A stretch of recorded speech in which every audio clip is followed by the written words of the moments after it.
Bela manhã, manhã de alegria, vem desfazer da noite a escuridão.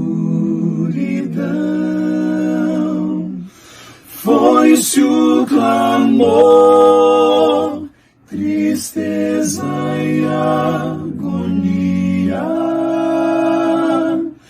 e rompe o dia da salvação. Rejubilai, cantai em aleluia, cantai, cantai, aleluia.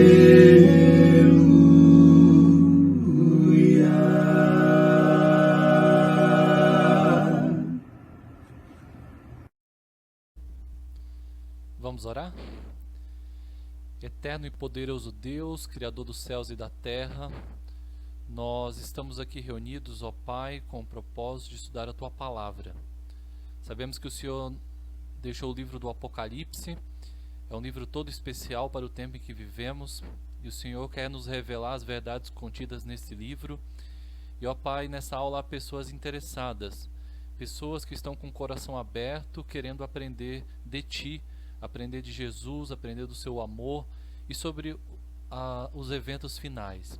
Eu te peço, ó Pai, que o Senhor abençoe a todos nós, nos dê o Espírito Santo e perdoe os nossos pecados, é o que te pedimos em nome de Jesus. Amém. Boa noite, amigos, boa noite, estudantes do livro do Apocalipse. Se você está nessa live, está nessa aula, com certeza você é uma pessoa interessada nas profecias. Eu louvo a Deus pela sua participação. Estamos aqui no canal Apocalipse Oficial, nesse projeto todo especial chamado Sala Apocalíptica, onde estamos estudando aqui um livro do autor Marvin Moore, chamado Apocalipse 13. Que Deus te abençoe e que essa aula seja uma bênção para você, que você tenha entendimento maior das profecias através do conteúdo que iremos apresentar aqui. Meu nome é William e é uma satisfação estar aqui com você mais uma vez. Hoje já é a aula número 8, tá bom? Aula número 8 aqui que estamos aqui estudando. Se porventura é a primeira vez que você assiste uma de nossas aulas, eu te convido a devagar, paulatinamente, estudar desde a aula 1. Por que é importante isso? Porque você terá uma compreensão melhor sobre o assunto que estamos aqui abordando. Não se preocupa, não precisa correr, eu sei que todos nós aí temos compromissos, mas devagarinho tente aí assistir as aulas anteriores, tá bom? Antes da gente começar aqui propriamente dita a nossa aula, eu gostaria de fazer uma recomendação, um conselho para você entrar no site mundoadventista.com.br. São nossos amigos aí, nossos parceiros, e eles têm sempre conteúdos de qualidade sobre o mundo adventista, sobre lição da escola sabatina, ministério da mulher, sobre desbravadores, sobre profecias. Eles têm vídeos lá variados, tem material de qualidade sobre a igreja adventista, Então, acesse lá quando você tiver um tempinho o site mundoadventista.com.br. Vou te fazer uma outra recomendação no início da nossa aula, a nossa lista de presença tão importante. Para a gente ter um feedback, saber se vocês estão assistindo essas aulas, estão acompanhando, eu vou te pedir para deixar o seu like, tá bom? Essa é a nossa lista de presença oficial. Deixa o like aqui nesse vídeo, que aí eu vou saber que você está assistindo, tá bom? Um grande abraço aí para todos. Hoje é segunda-feira, dia 21 de junho, e estamos aqui reunidos mais uma vez para estudarmos o livro do Apocalipse. Eu gostaria de então agora já começar a nossa aula, a aula de número 8. Então tá aí o tema na tela, É o tema Teoria Política Católica antes do Concílio Vaticano II. Talvez seja a primeira vez que você está ouvindo esse termo, Concílio Vaticano II. O que seria isso, O Concílio Vaticano II é uma reunião, digamos assim, é um encontro entre líderes da Igreja Católica com o Papa, Isso aconteceu lá na década de 60, onde o Papa se reuniu com cardeais, com pessoas importantes da Igreja Católica, para tomar decisões importantes a respeito da fé católica. Hoje nós vamos tentar compreender sobre a teoria política da Igreja Católica antes do concílio acontecer. E na semana que vem, na aula número 9, nós vamos compreender a mesma teoria política da Igreja Católica, né, após o Concílio Vaticano II. Será que teve alguma alteração depois do Concílio Vaticano II? É o que a gente vai entender na próxima aula, tá bom? Mas hoje a gente vai entender a visão católica antes do Concílio Vaticano II. Então vamos lá para essa aula de número 8. Vou começar aqui apresentando para vocês o nosso livro, né, que estamos aqui estudando a todas as noites, tá? É o livro do Marvin Moore. Como eu já disse aqui, o livro Apocalipse 13, vou colocar aqui até para você na tela, tá? Esse é o livro aqui no vídeo, o livro da Casa Publicadora Brasileira. Se você não tem, recomendo você a comprar esse livro, porque é um livro muito bom. E olha que interessante, nós vamos ter aqui cerca de 30 aulas aproximadamente, tá? Estudando só o capítulo 13 de Apocalipse, um capítulo do Apocalipse. Então esse livro ele é riquíssimo. E como eu já disse em outras aulas, nós não vamos esgotar o assunto, nós vamos estudar apenas alguns pontos muito relevantes, muito importantes de Apocalipse 13. Essa é a beleza da profecia, a beleza de estudar a Bíblia. Nós nunca sabemos tudo, nós estamos sempre aprendendo as verdades da palavra de Deus. E principalmente a profecia, porque ela vai se revelando a cada dia com mais detalhes, tá bom? Então aí está o livro Apocalipse 13, uma recomendação que eu tenho para você comprar o livro. Aliás, eu vou dar uma última recomendação aqui antes da gente ir para o primeiro slide, né, da aula em si. Nós temos aqui na descrição desse vídeo 4 grupos de WhatsApp. Nos grupos eu mando o mesmo conteúdo, tá bom? Então se você quer receber o material que eu estou apresentando nessa aula, esses PowerPoints, você pode... É só você entrar no grupo que no final da aula eu vou ali mandar no grupo o PDF e o PowerPoint dessa aula, tá bom? Então entra no grupo lá que eu vou te mandar o material, tudo bem? Então vamos lá então ao primeiro slide aqui da aula de hoje. Vou colocar aqui maior aqui na tela. Então nós já vimos esse verso nas últimas aulas, tá bom? Exaustivamente, digamos assim, é Apocalipse 13, versículo 3, que nos diz assim: Então viu uma de suas cabeças como golpeada de morte, mas essa ferida mortal foi curada. E toda a terra se maravilhou seguindo a besta. Como já estudamos, né, em aulas passadas, essa ferida de morte que a besta recebeu é a sua influência política sobre as nações. Durante 1260 anos, Roma papal, tá, o papado, exerceu influência sobre as nações. Então o Papa tirava reis, colocava reis, o Papa impunha suas doutrinas, né, para as nações, tá? Ou seja, influenciava politicamente. E isso na Revolução Francesa, em 1798, foi ali dado um golpe, uma ferida. E o papado agora não mais influencia as nações politicamente desde 1798. Porém, diz a profecia que essa ferida seria curada. E aí toda a terra se maravilharia e seguiria a besta, né, exaltando a besta quando essa ferida fosse curada. E quando essa ferida será curada? Quando novamente o papado influenciará as decisões das nações. Isso já aconteceu de uma maneira mundial? Não. Mas vimos nas últimas aulas que aos poucos o papado tem influenciado as nações. Principalmente a partir de 1929, essa cura está em andamento. O que aconteceu em 1929? O Tratado de Latrão, que aconteceu na Itália, entre o governo italiano e o papado, onde foi paga uma multa, onde a Igreja Católica passou a ser a religião oficial da Itália. E a partir de 1929, vários acordos políticos aconteceram aí entre o Vaticano e nações. Então, aos poucos, o papado tem recuperado a sua influência política, e quando o mundo inteiro foi influenciado pelo papado novamente, a ferida mortal terá sido oficialmente curada. Então o século XX foi responsável pelo início dessa cura, e o século XXI nós estamos de uma forma avançada, digamos assim, nessa cura, e glória a Deus por isso, né?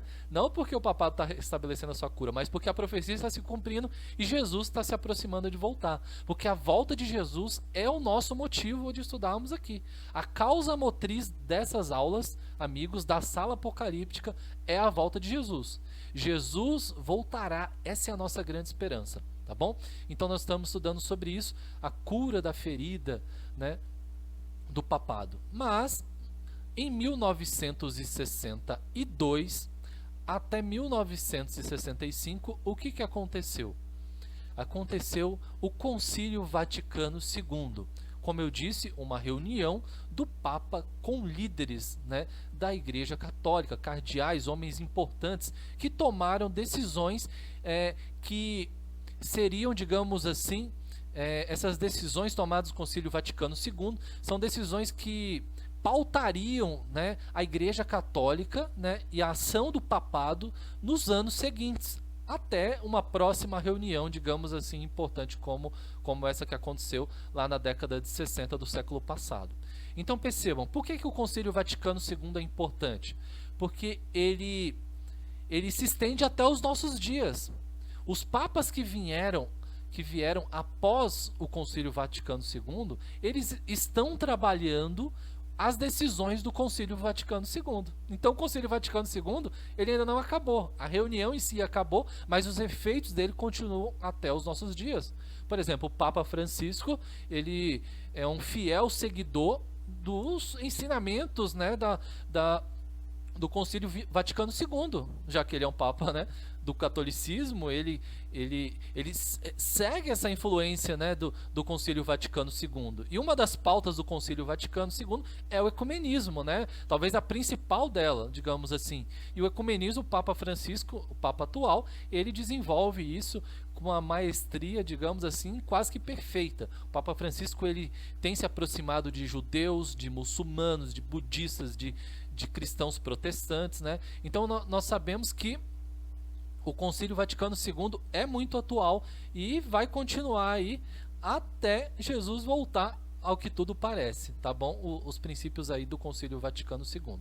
Então vamos aqui apresentar os papas do Concílio Vaticano II. O Concílio Vaticano II, então, foi de 1962, né, a 1965. Mas antes da gente mostrar os papas aqui, nós vamos entender o que nós vamos analisar nessa aula. Nesta aula, nós vamos examinar a teoria católica sobre a relação da Igreja e o Estado e a liberdade religiosa existente antes do Concílio Vaticano II. Isso é importante. Como é que a Igreja Católica entende a relação da Igreja com o Estado, com a política? Como que ela entende isso? Como que a Igreja Católica entende a liberdade religiosa, ou entendia antes do Concílio Vaticano II? Tá? Então é bom entender isso. Antes de 1962, antes de chegar ao fim do Concílio Vaticano II, como a Igreja Católica compreendia isso? Liberdade religiosa e a relação da Igreja com a política. Já vimos um pouco disso nas últimas aulas, mas hoje nós vamos sistematizar isso melhor com algumas declarações de papas antes do Concílio Vaticano II, tá bom? Então vamos lá. Nós vamos ver aqui agora os papas do Concílio Vaticano II. Por que os papas? Porque um papa começou o Concílio Vaticano II, está aqui na tela para você, foi João 23. Tá? João 23, o Papa João 23, ele foi o que deu início ao Concílio Vaticano II em 1962.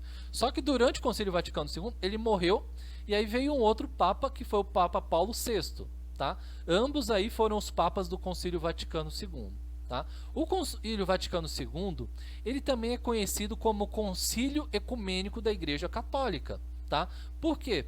Porque ele não teve a participação só de padres, né, de cardeais católicos. Ele teve ali membros que eram de outras religiões. E isso é muito interessante no cenário profético. Tá? Como é que outras igrejas que não são católicas estão ali participando de uma reunião tão importante para o catolicismo, onde eles vão tomar decisões que vão pautar as próximas décadas ou até séculos, digamos assim, se não houver outra reunião? Então é tanto quanto estranho. Não estranho para quem não estuda a profecia, mas para quem estuda a profecia, nós já sabemos que toda a terra, Apocalipse 13 diz, toda a terra se maravilhará seguindo a besta. Então, se toda a terra se maravilhará seguindo a besta, isso vai envolver as religiões também, porque diz em Apocalipse 13, 4, também no versículo 5, 8, que a besta será adorada. Se a besta será adorada, consequentemente, haverá envolvimento de religiões mundiais. Então, religiões se aproximando do catolicismo, participando de uma reunião tão importante, de um concílio, né? Isso significa que a profecia está se cumprindo, tá bom? E eles estiveram ali presentes, pessoas de outras denominações participando ali, pelo menos, talvez não com decisões efetivas, mas assistindo ali esse grande evento, tá bom? Esse concílio ecumênico, chamado aí da Igreja Católica. Então vamos lá para a gente ver um pouquinho mais desse concílio e suas decisões. Então nós vamos dividir aqui em tópicos, né? Ali alguns tópicos que o Marvin Moore apresenta nesse livro. E no primeiro tópico nós vamos ver a superioridade da Igreja Católica. Como que a Igreja Católica se vê em relação às outras nações, em relação à religião, como ela se compreende, como é que é essa questão da sua superioridade. Vamos lá então. O Papa Pio IX, tá? Ele fez a seguinte declaração. Papa Pio IX, antes do Concílio Vaticano II, bem antes. Olha o que Pio IX disse. Olha a foto aí de Pio IX. Ele diz o seguinte: a religião da Igreja Católica é a única verdadeira. Essa declaração ela é muito importante para a gente compreender a teoria política do catolicismo antes do Concílio Vaticano II, que fique claro aqui. A Igreja Católica é a única igreja verdadeira, tá bom?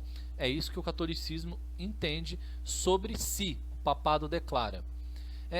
No tempo de João Paulo II, aqui é depois do Concílio Vaticano II, mas o autor traz essa declaração aqui que é importante para nós. No catecismo, lá no tempo de João Paulo II, né, um papa já mais atual, diz o seguinte, vou colocar grande aqui: o papado também ensina que só há salvação por meio da Igreja Católica. O Catecismo da Igreja Católica, publicado durante o pontificado de João Paulo II, declara que a Igreja peregrina na terra é necessária a salvação. Não podem se salvar aqueles que, sabendo que Deus, por intermédio de Jesus Cristo, fundou a Igreja Católica, se recusam a fazer parte dela. Cortou aqui um pedaço, eu vou abrir aqui para eu ver o pedaço aqui que eu cortei, desculpe, uma falhinha técnica. Se recusam a fazer parte dela ou a nela perseverar. Então, aqueles que estão fora da Igreja Católica, eles não podem se salvar. É isso que diz o catecismo. Porque a Igreja Católica, além de ser a igreja verdadeira, segundo essas declarações papais, né, além disso, a salvação só se encontra nela. Uma coisa é ser a igreja verdadeira. Outra coisa é que a salvação só está nela, né? E é isso que a Igreja Católica acredita, tá bom? Vamos ao próximo tópico aqui. Um autor católico, né? Esse é um católico mesmo. Olha o que ele diz. O Jorge Lapiana. Tá? Olha o que ele diz.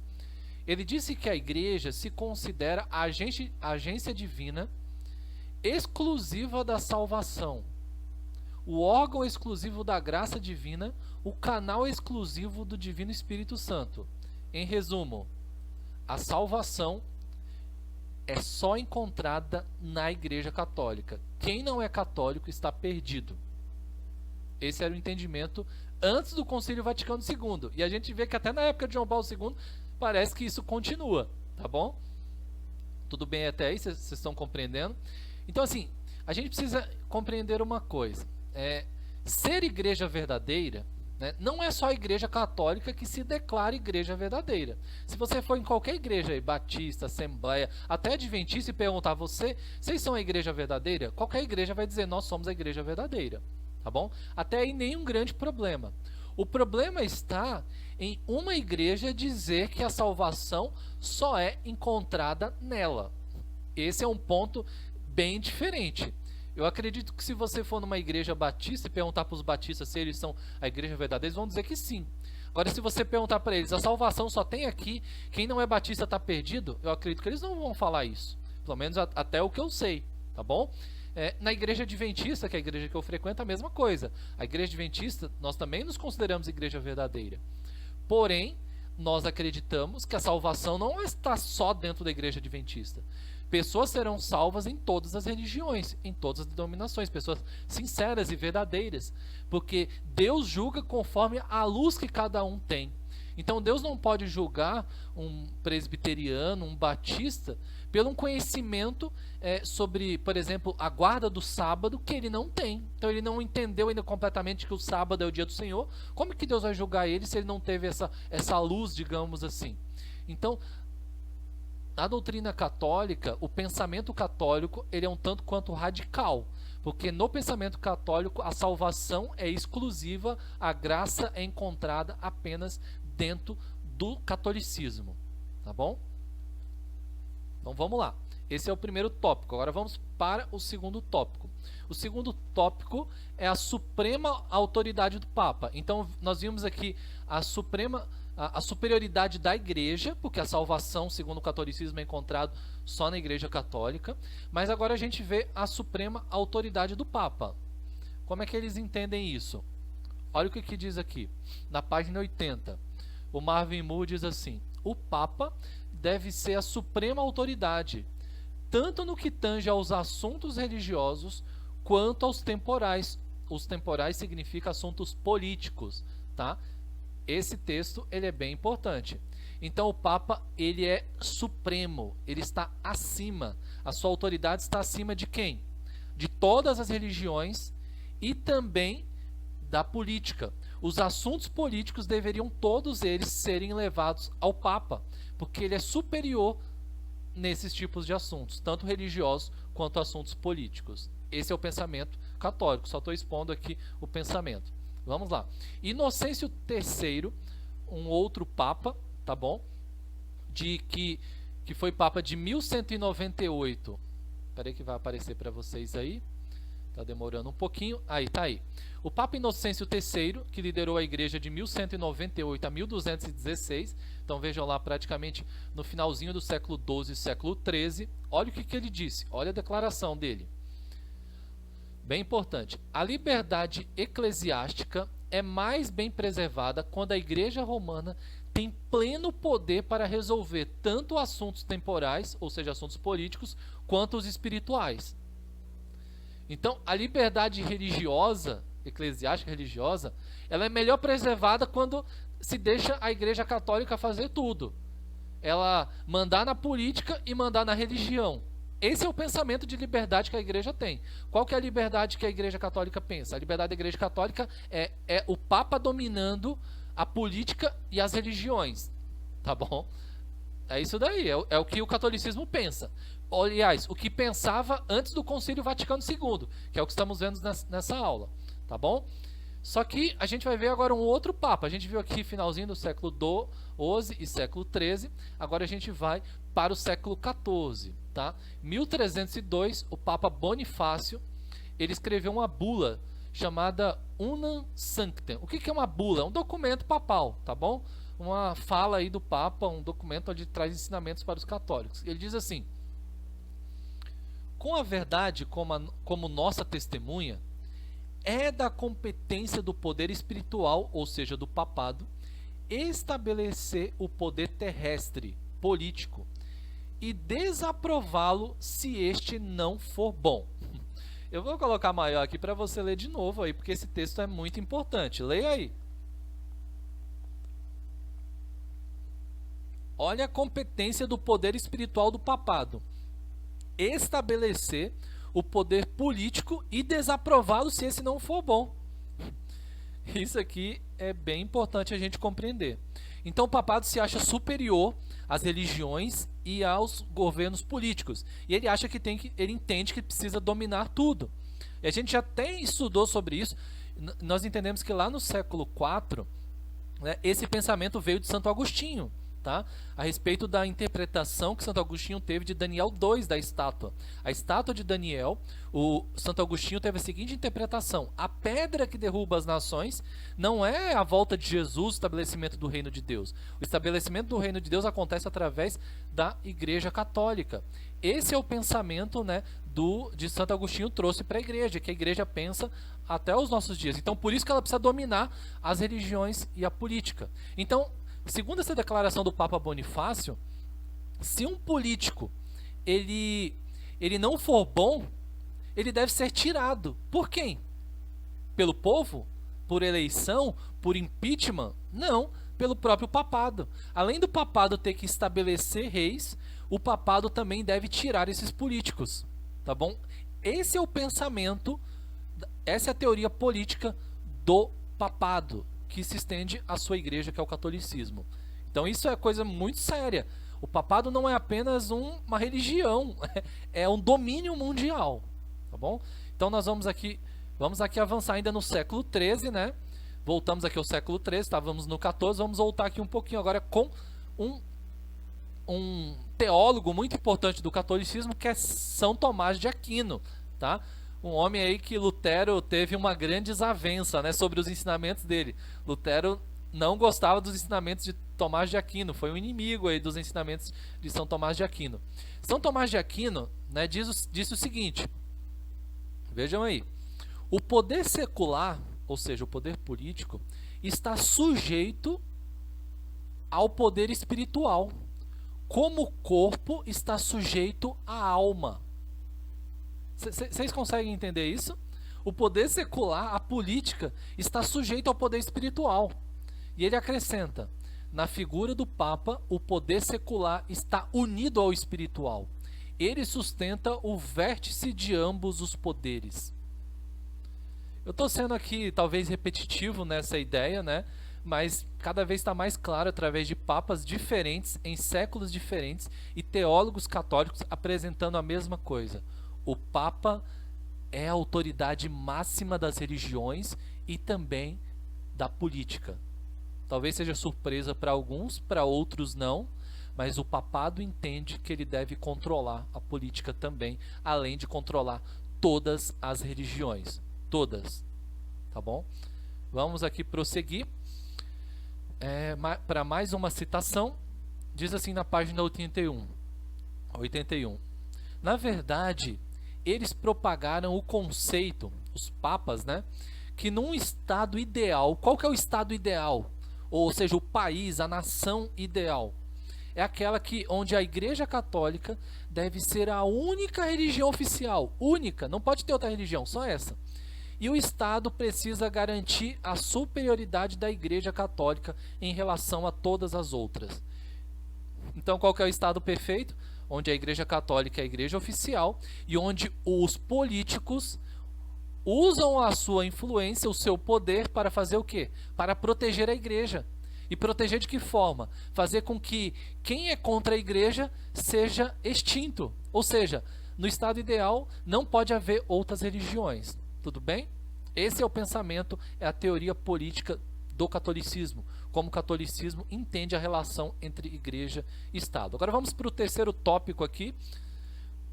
Qual o terceiro tópico? A união entre igreja e Estado. A gente já sabe que a igreja, no pensamento católico, a igreja deve influenciar os países, as nações devem controlá-los, tá? Mas a gente vai ver mais detalhes.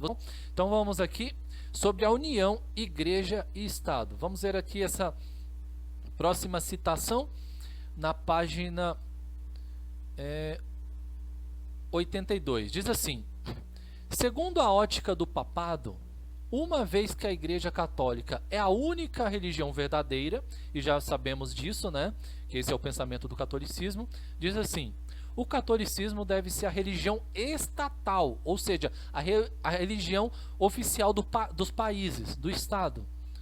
O ideal é que seja a única permitida pelo Estado. Já vimos um pouco disso. Com base nesse pensamento, Pio IX, né, Papa Pio IX, que já citei aqui, afirmou um dos principais erros de nosso tempo. Qual que era um dos erros que acontecia no tempo dele? Tá? E algumas nações faziam, não todas, porque a maioria era influenciada pelo papado. É a ideia de que na atualidade não é mais essencial que o catolicismo seja considerado a religião do Estado, com exclusão de todas as outras formas de culto. Então, hoje, impera esse pensamento. O pensamento o quê? Que o catolicismo não deve ser considerado a religião do Estado, que deve ter liberdade para quem seguir a religião que quiser, a igreja que quiser. Se você quiser seguir a igreja batista, assembleia, presbiteriana, adventista, né, você pode ir na igreja que você quiser. Só que no pensamento católico, para Pio IX, isso é um dos principais erros da humanidade. O pensamento correto é o quê? Que todas as igrejas devam ser fechadas e deve haver apenas uma única religião, que é a religião católica, que é controlada por quem? Pelo Papa, que diz isso. Olha que não vou usar a palavra malandro, né, mas que talvez seja muito pesado, talvez seja algum católico que vai se ofender, mas não é o meu objetivo aqui, mas apenas esclarecer os fatos históricos que tem a ver com a profecia. Mas o pensamento do papado é esse, é o pensamento seguinte: não pode ter nenhuma igreja a mais, a única religião, a única igreja é a católica. Por que a igreja católica? Porque é a igreja que eu domino, né? Então é um pensamento de superioridade, de querer ter o poder. Esse é o pensamento papal, tá bom? Então vamos lá. Vamos para a próxima citação aqui. Vamos falar agora um pouquinho sobre os Estados Unidos. Nos Estados Unidos e na maioria dos outros países ocidentais atuais, o Estado é propositalmente não religioso, tá? Em outras palavras, o Estado é secular ou laico. O que é um Estado laico ou secular? É um Estado onde não tem uma religião oficial. Qualquer pessoa pode seguir a sua religião. O Estado é Estado, a política é política e religião é religião. A política não interfere na religião e a religião não interfere na política. Essa é a essência do Estado laico, tá? E vai explicar aqui, ó. O Estado laico não é hostil à religião, né? Ele não persegue a religião. Na verdade, ele a protege, proporcionando liberdade para todas as igrejas, todas, levarem avante sua missão, no modo como acharem apropriado. Se alguém quer venerar Maria, o Estado laico permite. Se alguém acha que Maria não é santa e quiser seguir Jesus completamente como único mediador, tudo bem também, o Estado respeita. Levarem avante a sua missão, no modo como acharem apropriado, sem qualquer interferência do poder secular. Então, no Estado laico, a política não interfere na religião, tá bom? E deixa com que todas as religiões sigam livremente. Vamos para, então, o próximo tópico, tá? Acho que ficou claro esse tópico 3, agora vamos para o tópico 4. Qual que é ele? O tópico 4 diz o seguinte: nós vamos ver aqui a oposição à liberdade de consciência. Como é que o papado entende esse assunto? Vamos aqui agora ver o Papa Pio IX de novo. Pio IX está sendo bastante citado aqui. Pio IX, ele disse que um dos principais erros de nossa época consiste na ideia de que todo homem é livre para adotar e professar a religião, que guiado pela luz da razão considerar verdadeira. Então, para tudo, vamos entender essa declaração, esse entendimento aqui sobre a filosofia, o pensamento de Pio IX, tá? Como é que o Papa Pio IX pensava a liberdade de consciência? O que é a liberdade de consciência? É o seguinte: eu tenho entendimento de que a igreja verdadeira é aquela igreja que guarda os 10 mandamentos. Porque Apocalipse 12:17 diz que o dragão perseguiria a mulher, e mulher em profecia a igreja, e diz lá que a igreja guarda os mandamentos de Deus e tem o testemunho de Jesus. Em Apocalipse 14:12 diz a mesma coisa, que a igreja verdadeira é aquela que guarda os mandamentos de Deus e tem o testemunho de Jesus. Então eu entendo isso, então o que eu faço? Eu procuro a igreja que guarda os mandamentos de Deus. Qual é a igreja que guarda os 10 mandamentos e aceita Jesus? A igreja adventista. Então eu vou lá para a igreja adventista. Isso é uma liberdade de consciência, tá bom? Mas outras pessoas podem achar que os 10 mandamentos, eles não devem ser guardados. E aí eles falam o seguinte: eu acho que não deve ser guardado, porque nós estamos na graça, então agora eu vou para a igreja batista, vou para a assembleia, vou para a presbiteriana. Isso é liberdade de consciência, tá bom? Por mais que eu discorde disso, eu não posso interferir na liberdade dos outros. Cada um tem a sua consciência e aceita o que quiser. E aí as pessoas vão para várias denominações. Isso no pensamento de Pio IX é um grande erro, tá? Porque o correto é que todos sigam a mesma igreja, que eles sejam ali influenciados, inclusive pelas nações, para serem guiados para a única igreja considerada verdadeira, santa, imaculada, que é a Igreja Católica Apostólica Romana, que é dominada por quem? Pelo papado. Então vamos lá. Tópico 5. Governo mundial. Vejam essa citação aqui na página 83. O alvo supremo do papado é a obtenção do governo mundial e a imposição do conceito da união entre igreja e Estado. Então vejam aí, o pensamento então do papado é dominar ter um governo mundial onde ele seja ali, digamos, o cabeça influenciando as decisões desse governo mundial, e que esse governo mundial ele seja favorável à união entre igreja e Estado. Ou seja, o que é a união entre igreja e Estado? É quando a igreja influencia o Estado, influencia a política, as decisões políticas. Os dogmas religiosos sejam colocados sobre o Estado. E se o papado quer esse governo mundial onde a igreja influencia o Estado, ele quer que qual igreja influencie o Estado? Quais ensinamentos sejam colocados sobre as nações? O pensamento, as doutrinas do papado, logicamente. Não vai pegar uma doutrina de cada religião, vai ser colocado em cada estado. O interessante é que há alguns anos atrás, quando alguém falava de governo mundial, isso parecia teoria da conspiração, parecia uma coisa meio que às escuras, escondido. Mas hoje, claramente, essa ideia de governo mundial não é mais algo assim subjetivo, digamos assim. É algo muito claro, porque líderes mundiais têm falado disso, os papas últimos têm falado disso, tanto Bento XVI quanto o Papa Francisco têm falado abertamente sobre a necessidade de um governo mundial. Lógico que eles falam que o governo mundial é necessário para a paz, para promover a paz para o mundo, para acabar com a fome, com a miséria, né? Para diminuir as dificuldades, para deixar meio que as nações iguais financeiramente. É por isso que eles falam governo mundial, lógico. O inimigo trabalha com engano, então ele não vai falar que é para impor doutrinas falsas, ele vai falar que é para trazer amor e prosperidade para o mundo, porque é a estratégia do engano. Mas o governo mundial é um assunto da nossa época, que o Papa tem falado abertamente, tá bom? Então vamos aqui para a próxima citação. Já coloquei aqui esse autor católico, né? Não é um padre, mas é um autor ali, católico mesmo, fiel à doutrina católica, o Jorge Lapiana. Ele resumiu o seguinte, a ambição papal. Olha a ambição do Papa, do papado. Tendo em vista sua própria reivindicação, a Igreja Católica Romana é totalitária e espera conquistar o mundo. Tá aí, um católico falando, tá? Aqui não é um protestante, não é adventista, é um católico falando que a ideia do catolicismo, do papado, é totalitário, é ele dominar tudo. E ele espera conquistar o mundo. Por isso é que na agenda papal existe essa fala, né, esse discurso de que precisa haver um governo mundial. Para que precisa haver um governo mundial? Para que ele domine tudo. Vamos aqui então para mais uma citação na página 87, diz assim: até hoje, a Igreja Católica não aprova o moderno Estado laico. Olha aí, até hoje, a Igreja Romana não apoia o Estado laico. Qual que é o Estado laico? Onde cada país, onde o país ele libera para que qualquer pessoa siga a religião que quiser, onde há liberdade religiosa, a liberdade de consciência. Eu preciso deixar isso claro aqui para você que está assistindo, que o papado não gosta de liberdade religiosa, de que você siga a religião que você quiser. O papado não gosta disso, ele só faz isso porque tá aí, é o que tem no jogo por enquanto.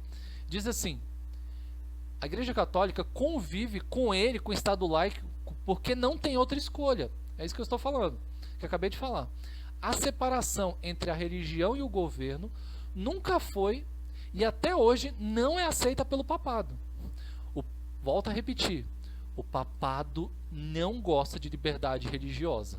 Não gosta. Ele tolera momentaneamente, mas ele não gosta.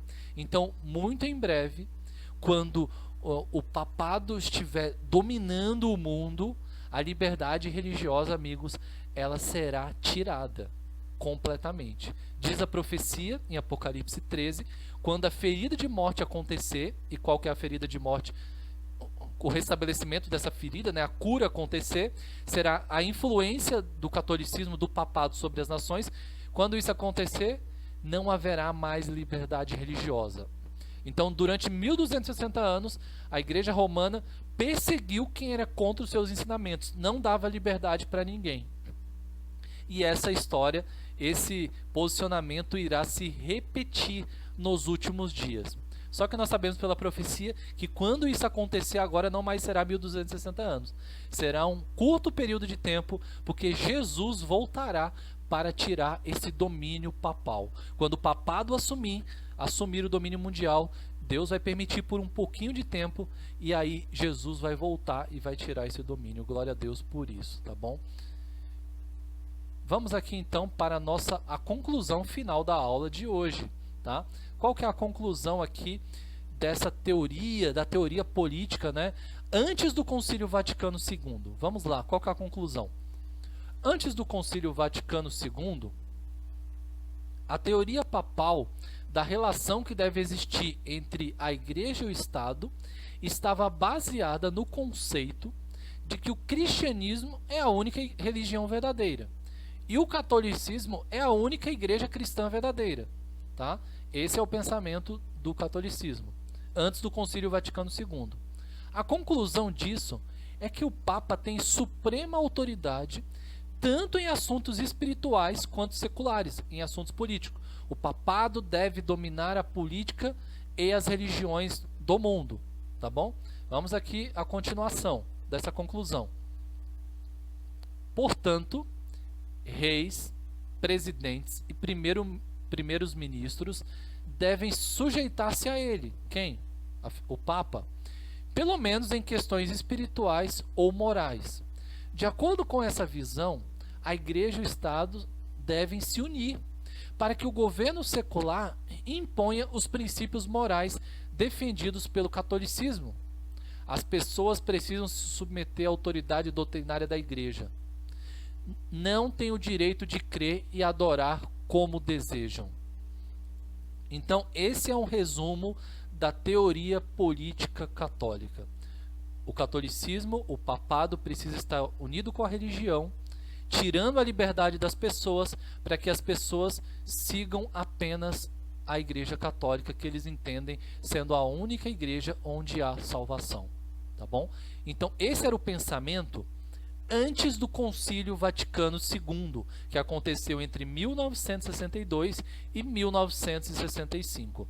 Então, na próxima aula, tá? Na próxima segunda-feira, tá? Nós vamos continuar aqui a nossa sala apocalíptica com a aula de número 9. E nós vamos ver o quê? O pensamento, né, da Igreja Católica, qual que é a teoria política católica após o Concílio Vaticano II. E a pergunta é, será que esse pensamento mudou? De que a Igreja Católica é a única que tem salvação? Será que mudou o pensamento de que a Igreja precisa estar influenciando o Estado, introduzindo seus dogmas, as suas doutrinas nos estados, para que as políticas dos países mandem a sua população guardar as doutrinas católicas? Será que esse ainda é o pensamento, é o desejo do papado? Ou será que o papado mudou no Concílio Vaticano II? Essa é a pergunta que nós vamos responder na aula de número 9, na semana que vem. Esta foi a aula de número 8, eu agradeço a sua participação. Hoje essa aula não foi ao vivo, é uma gravação, tá bom? Porque nessa segunda-feira, que é a data que você está assistindo esse vídeo, provavelmente, a minha esposa passou por uma cirurgia, né?